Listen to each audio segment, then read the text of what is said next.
नमस्कार, मैं सुजीत कुमार, भोजपुरिया माटी न्यूज़ में आपका स्वागत है।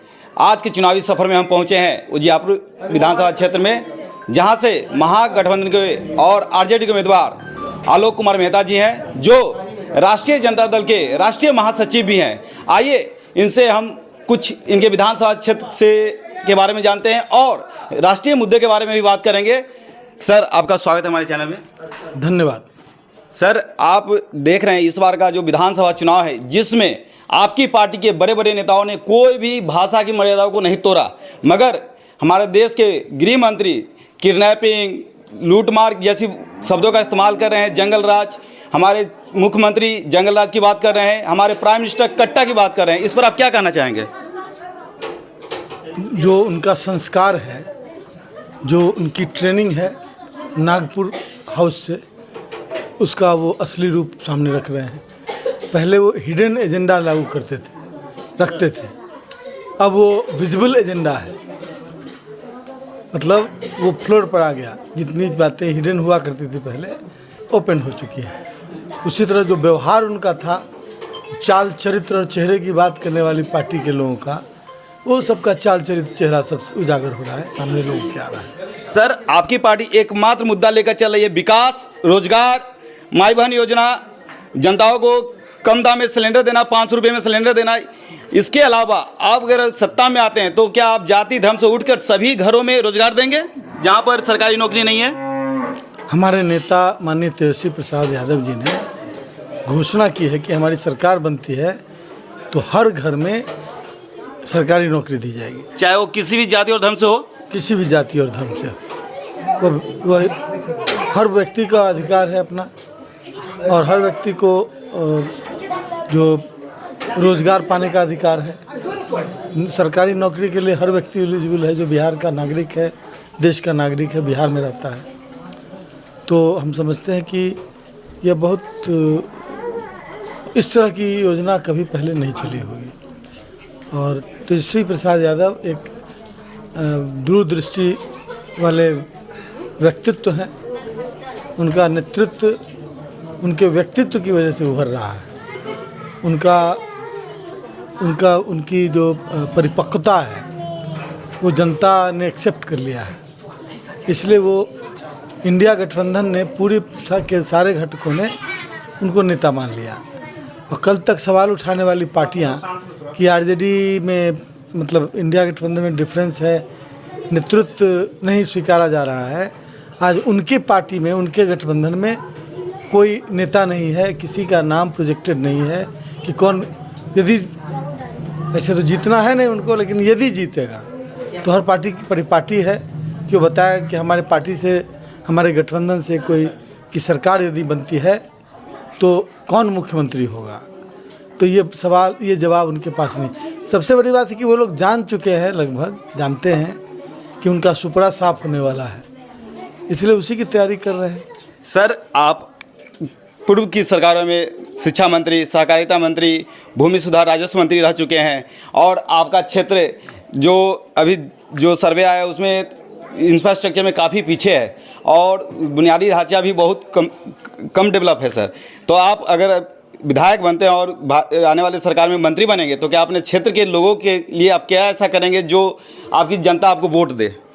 देखिए, इंफ्रास्ट्रक्चर तो सरकार पर निर्भर करता है। 17 महीने और 20 महीने की 2 बार सरकार में हम रहे। उसमें शिक्षा मंत्री के दौरान आपने नौकरी भी दिया। शिक्षा मंत्री तो हम बहुत कम दिन के लिए रहे, और विभिन्न तरह की योजनाओं का ये हुआ, मतलब शुरुआत हुई।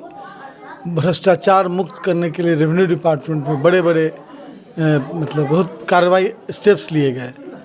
तो इन सारी चीज़ों में हमारा इनिशिएटिव था, लेकिन पूरा इंफ्रास्ट्रक्चर तो विभिन्न विभागों के माध्यम से खड़ा होगा।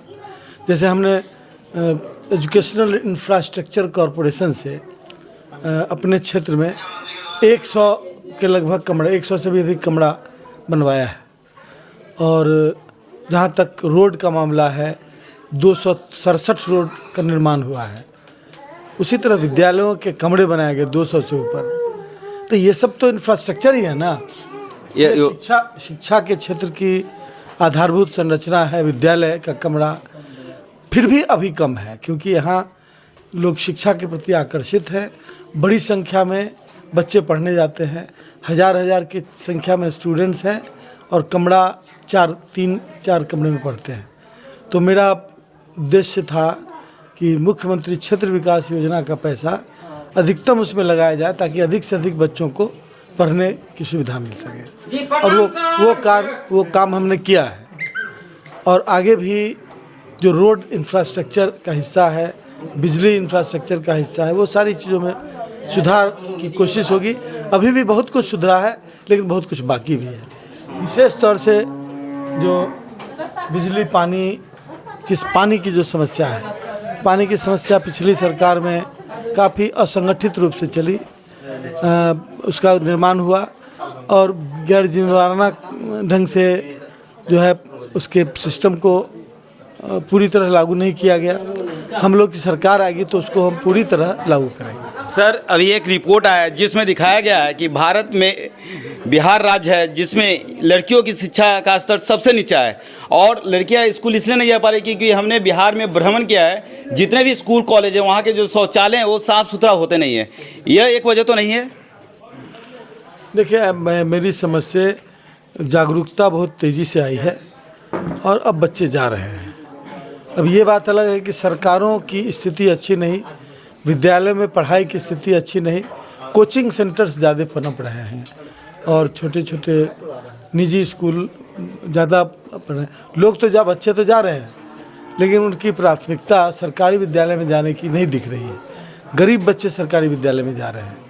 तो मेरा कहना है कि सरकारी विद्यालय को उस स्तर तक, स्टैंडर्ड को इतना बढ़ाया जाए ताकि निजी विद्यालय की तुलना में उसमें जाना लोग गर्व की बात समझें। तो हम लोग की सरकार बनेगी तो शिक्षा पर हम लोग का जोर होगा और शिक्षण शैक्षणिक संस्थानों के इंफ्रास्ट्रक्चर, मूलभूत संरचना को और विकसित किया जाएगा। सर, आज चुनावी फर्स्ट फेज का जो चुनावी अभियान है ख़त्म होने जा रहा है। आप अपने जन समर्थकों और जनता के लिए ऐसा क्या काम करेंगे जिससे उत्साह हो कि ये जनता आपको 6 नवंबर को मतदान करे? हम क्या काम करेंगे? हमने जो काम किया है वह जनता के सामने पेश है एक रिपोर्ट के रूप में, और जनता इस बात को जानती है। शायद ही कहीं कोई बात होगी कि लोग ये जो जानकारी रखते हैं कि विधायक को क्या करना चाहिए, तो वो सारे लोग जानते हैं कि विधायक ने क्या किया है। तो उस मामले में कहीं कोई दिक्कत नहीं है, और उसी नाम पर, विकास के ही नाम पर हम लोगों ने उजियारपुर की महान के मतदाता मालिकों से हमने अपील की है कि एक एक वोट लालटेन छाप पर देकर, क्योंकि क्रमांक 2 में बैलेट जो ईवीएम मशीन में क्रमांक 2 में अंकित होगा, उसमें देकर भारी वोट से विजयी बनावे, ताकि हम जीत कर जब जाएं तो बिहार के बदलने वाले बिहार की जो तो एक प्रोजेक्शन या पिक्चर तेजस्वी प्रसाद जी ने दिया है, उसको बनाने के लिए हम काम करें। सर, हमारे चैनल के साथ जुड़ने के लिए धन्यवाद। धन्यवाद बहुत।